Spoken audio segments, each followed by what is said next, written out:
Assassin's Creed Valhalla is a game that disappoints me more and more every time that I return to it. The lack of bug fixes, the hollow and broken promises to an increasingly disenfranchised fanbase, the dumbed down and butchered gameplay styles and mechanics, and the repetitive copy and paste in-game events, tasks, and region arcs. Add in Ubisoft's ongoing abuse of their staff and protection of said abusers, and it's becoming increasingly difficult to want to put time into any Ubisoft franchise that I already own, regardless of age, and therefore by proxy, support their abusive nature. So, was I stupid to expect Valhalla's first DLC, Wrath of the Druids, that I played before the revelation that the abuse noted 12 months ago is still ongoing, to do something different? Yes. Yes, I was. Welcome everybody, my name is Doragon, and this is my Assassin's Creed Valhalla Wrath of the Druids DLC review.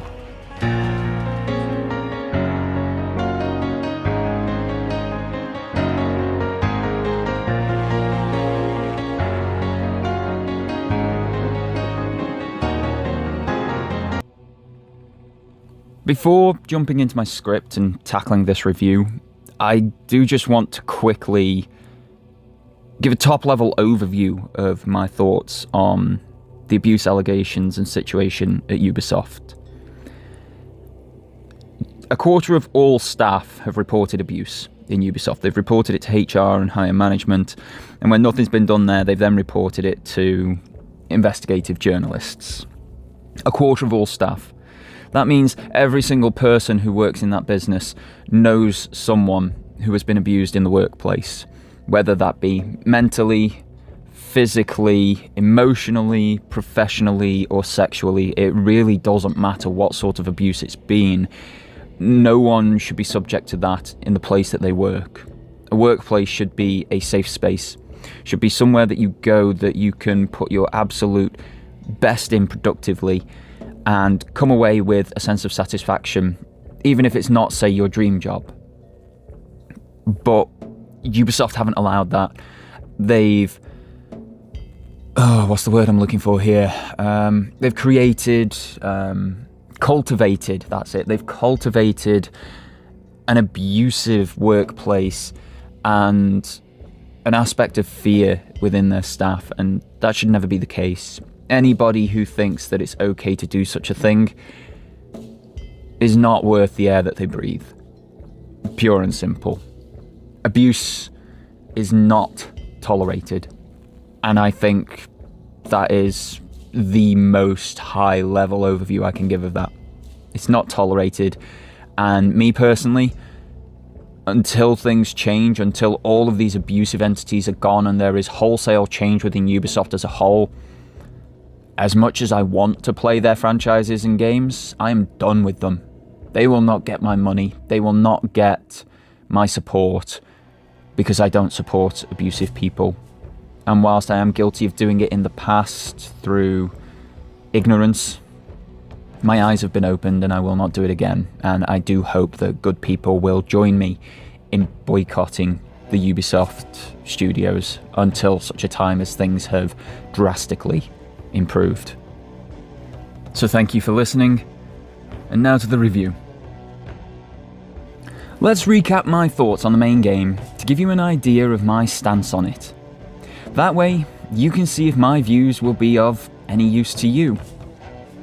Through my playthrough, there were moments that I felt myself willing the game to lean into what was put on screen, but it blew past it to move on to a new region arc that had nothing to do with what had just been shown, and it broke all narrative flow and pacing. The gameplay was a hollow, clunky shell of anything from earlier in the series, even Odyssey, a game that I hate, and the narrative did the best that it could with the very empty slate that it had been handed. Add in the heinous microtransactions and bugs that remain unfixed even now, 7 months after release, and suffice to say, Valhalla has steadily been declining in my estimations.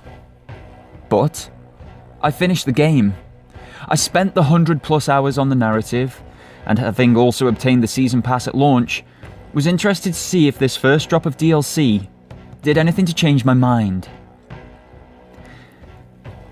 Valhalla is a game based upon power level. You get 2 points towards that every single time that you level up. By the end of the main campaign and any endgame content, as a player, you're anywhere between 350 and 400 power level. And as you progress the story and your level, new areas and stories then become available to you. Wrath of the Druids Island region, however, has no power cap. Meaning if you were to buy every single bit of Assassin's Creed Valhalla content that is available now, you could access it immediately after the game's prologue. It sounds great on the one hand, but it presents a few challenges that the DLC either fails to or doesn't want to overcome. Let's start with story. Due to the design choice of this DLC being able to fit anywhere, the story cannot build off of anything seen in the main game. Otherwise, it would leave the main game feeling unfinished and cheapen this experience to being cut content added back in at a cost later on. This means you have to walk into this expansion knowing you aren't getting a unique or series advancing story like we saw in things like the Da Vinci Disappearance, Freedom Cry, Dead Kings, The Hidden Ones, and yes, even in spite of its heinous historical inaccuracies and really poor writing and story, Legacy of the First Blade. So it doesn't fit anywhere in the Valhalla timeline, simply because it fits everywhere. This means the story that it can tell is limited, so as not to impact any already released content. And depending where you are in the main game, it makes this release kind of pointless. The expansion is delivered as another region arc. So if you've played any of the main game, you know the setup. The difference here is that the arc doesn't start from the Alliance table, but from a newcomer standing on Ravensthorpe's dock. They send you on some busy work to clear the river for their boats to pass, which, incidentally, you don't actually do before returning for their congratulations. And then you receive a letter from a family member. I want to focus on this point a little. Valhalla takes place over 6 years in-game. It's actually one of the shortest Assassin's Creed narrative timelines, a fact that I didn't actually learn in-game, but from the Wikipedia page when writing this review.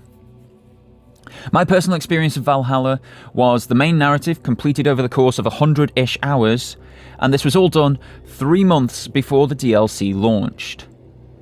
In that entire main narrative, Eivor never once mentions any additional family outside of Sigurd, her adoptive father, and her dead bloodkin. Not when you're back in Norway, not in flashbacks, not through any of the far too numerous other region arcs, not when meeting up with people who have known her since birth and ask after family members in casual conversation. Nothing. Over 100 hours of narrative and gameplay content. And nothing!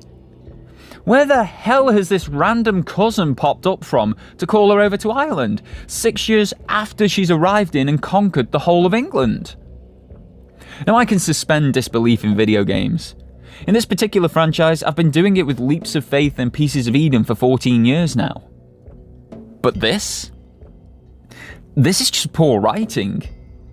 It's one factor that shows that this DLC wasn't handled by the same writing team as the main game, as that particular team have a solid track record of working upcoming storylines into their main game narratives, whether they be this game's DLC or a completely different future release. As it is, this feels like a made-up story. I know all stories are made up, but I hope you get my meaning here. It just makes the introduction seem completely hollow, because the writing team have so obviously reached for a reason that might make some form of sense and possibly elicit some form of emotion in people. But because this is the first we've heard of any additional family, it just falls flat and makes the player question the writing choice. Maybe it's better if it's played as a filler arc during the main campaign.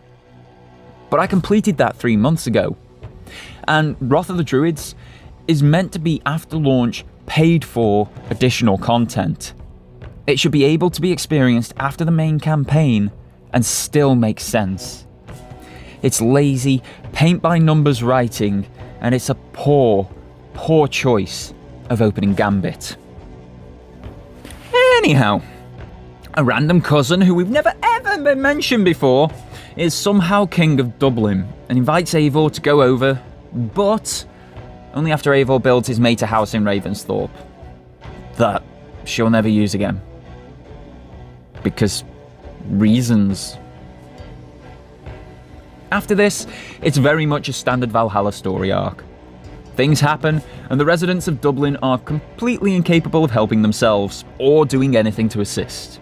So, Eivor has to sort out all of their issues for them with Excalibur and Mjolnir in hand, because she has nothing better to do with those mythical and amazing weapons. It's a story that just sort of happens. Its pacing suffers due to being dragged out to DLC lengths of 10 hours plus, instead of the standard 2 to 3 hours of similar main game story arcs.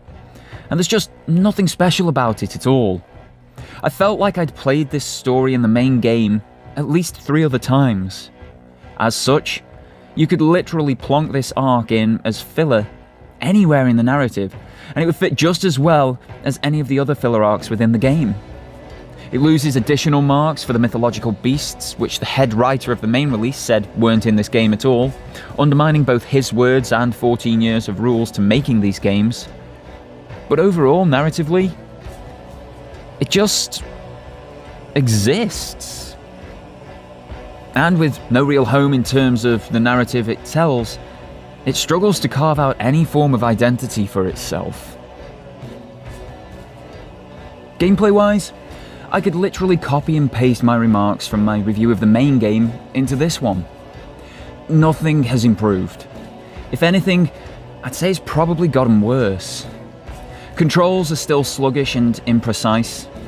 Free running still basically doesn't exist and is infuriating when you try to use it. Stealth is still actively hampered by the game and mission design. Eivor is still so slow in every way, and there are still the launch bugs that are all too prevalent in the game, with new ones added with the update. Now, however, the enemies are more akin to Odyssey, where they are utter tanks with number spam combat to take down, but they can turn around and one-shot you with no reason or warning. It makes an already shallow and unfulfilling combat system that much more tedious to interact with. In every aspect, the game still feels like it's fighting against the player at every turn. It dangles gameplay options in front of you that you think you'd enjoy, but then the game grabs you forcibly by the collar and drags you kicking and screaming in the opposite direction towards something that you just don't want to do. There is at least a new weapon type for combat in the DLC, and these are sickles. These weapons can be fun, but the problems with the combat system are still prevalent, and they impact the whole experience. When I don't want to interact with the combat at all, adding in a single additional weapon type isn't going to improve that situation any. All in all, the DLC suffers from the same gameplay complaints of the main game, and due to this, it just remains unfun to play. As I see it then, outside of the things already mentioned, there are 2 main problems with the Wrath of the Druids DLC, and they are its reason for existing and its cost. There is no point to this release, either in terms of the individual game of Valhalla or the wider series of Assassin's Creed. It has no narrative impact and 0 lasting impression. It's not offensive, but nor is it positive or required. And to experience it, there's then the entry fee of £25 atop the £70 already spent on the base game, meaning that the Wrath of the Druids DLC is a £95 minimum outlay outside of sales just to play it. And I just can't, in good conscience, say that that level of cost is worth it for the experience that you are getting. If you liked the base game of Valhalla and are just looking for more of the same, then sure, you can get that with Wrath of the Druids. But by that same token, you can get even more of that by just having another run through the main game, which has much more longevity to it. I personally just don't understand what this DLC is for, or what it's trying to achieve. And they are 2 factors that any release should make clear. But Wrath of the Druids struggles to show either. After 100+ hours of gameplay and story in the main title, it adds nothing new or unique and pads out a 2 to 3 hour story to ridiculous lengths. It's not a reason to return to the game after finishing it, and as a filler arc, it feels like an overly long break from the main campaign that you're already dragged away from all too often. It feels like this was made simply because Ubisoft promised that they would, and that never leads to quality or memorable content. Before making a decision on this DLC, guys, I would suggest watching a few other reviews. We're all different, and we all enjoy different things. My thoughts may not therefore line up with yours, but sometimes the only way to know if that's going to be the case is to look at other reviews and other reviewers and see how they align with what you feel with your experiences of things like Assassin's Creed Valhalla. So do yourself that favour, go away, watch a few other reviews, and see if that £95 is worth your personal outlay. In the meantime, guys, I'd like to thank you all very much for tuning in. Normal drill, don't forget to hit like and subscribe, it helps the channel out massively. You can also hit the bell for notifications of when new content goes live, and follow me on the socials from the links in the description. Otherwise, your viewership is very much appreciated, and until next time, have yourselves a fantastic day, and take care.